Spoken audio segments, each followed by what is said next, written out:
So this is kind of a complex set of hands, and I'm going to go ahead and I'm going to talk about them all because this kind of goes together and it's kind of conceptual. I have a feeling that these videos are going to get more and more conceptual as we go because Selim Tao really is where we nail down like the individual hands, and kind of the forms after that kind of go into detailing how we apply them in a lot of cases.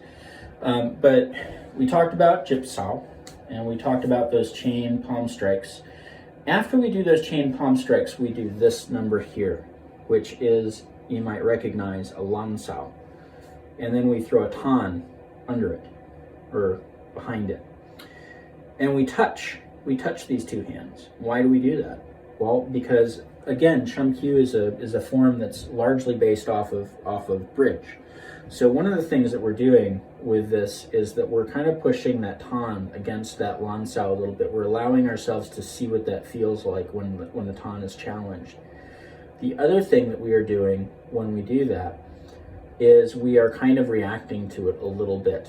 And we're reacting to it in an interesting way because usually we're used to our Tan getting challenged and we bend this way with it. Well, what if we get pushed the other way? And what do we do with this Lan Sao when we twist that way? Well, so kind of the genius of this motion is that when we do the next thing, we're shifting onto the other foot and we're throwing out a Bong, and then we're putting up that Wu Sao. Wu Sao is kind of our default thing. When we feel threatened, when we feel like something's going to come in, we put up that Wu Sao. And so we're doing two things here. We are feeling, oh shit, this is challenged, and then we're rolling into Bong, because that's the other direction that Lan Sao goes, and we're putting up this Wu Sao. In practice, when we're doing this in form, we're going to put this Wu Sao in between us and the mirror. We want this to be, in between the center of our opponent and us. And, the Bong is on our center. This is between our centers. This is on our center. We're starting to get more complex with the way that we think about center with this technique here. So there's a lot of stuff going on here. And so, from the one hand, you get used to going back with a Lan like this, with the elbow kind of going towards whatever it is that you're turning into, and then going back into Bong when we turn the other way. On the other hand, we're getting used to when this Tan gets challenged and, it's going in the direction that we don't want it to go, going back into Wu.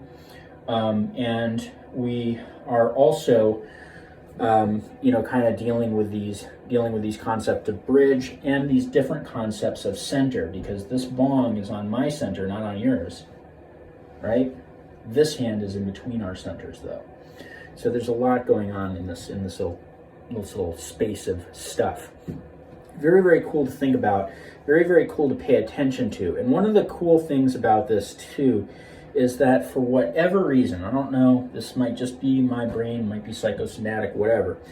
I feel like when I do these techniques, that doing this arm here, this hand here, and doing this hand here really is the thing that got me into doing shifting correctly. And I don't know what the connection is there. There's probably some little magic thing that's happening that's making that work, but that's what's going on is for me is that I had issues with shifting until I got into Chum Kiu and until I started practicing more. And when it really hit, I think it was during one of those Chum Kiu sessions where I was doing that particular technique, and I was like, oh, I get it finally. I understand how this is supposed to feel.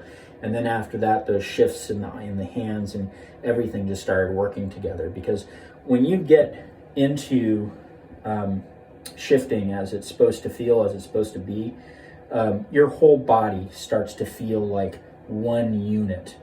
I kind of describe it to people as like you feel like you're a turret, right? Like a turret on a tank. I've got my gun here, and I'm turning, and I'm turning, and I'm turning, and I'm using that turn to kind of direct where my energy goes. But the timing is there. The timing is there. The shift ends exactly at the right moment to throw that punch at the hardest I can throw it. And so, you know, you get better at it, you get kind of a better sense of it, and after a while it just becomes second nature. And then, you know, some other person who's only been training for like, you know, a month or two looks at you and goes, how the hell do you do that? And then you have to go, I don't know. And you try to break it down for them and you can't, because that's what happened to me. I tried to ask people who had really good shifting, and you know, it's really hard to describe. And sometimes you'll find people thinking about it, and they can't do it and think about it at the same time. Like I have that issue with guitar too. Like if I'm sitting there doing some fancy finger picking pattern and somebody asks me, how are you doing that? I'm just like, I don't know. I'll try to explore it, and as soon as I start exploring it slowly, I mess it up because I'm thinking too hard about it. I guess it goes to that Bruce Lee quote about emptying your mind, I guess. Anyway, cool little section of Chum Kiu, cool little concepts, and yeah.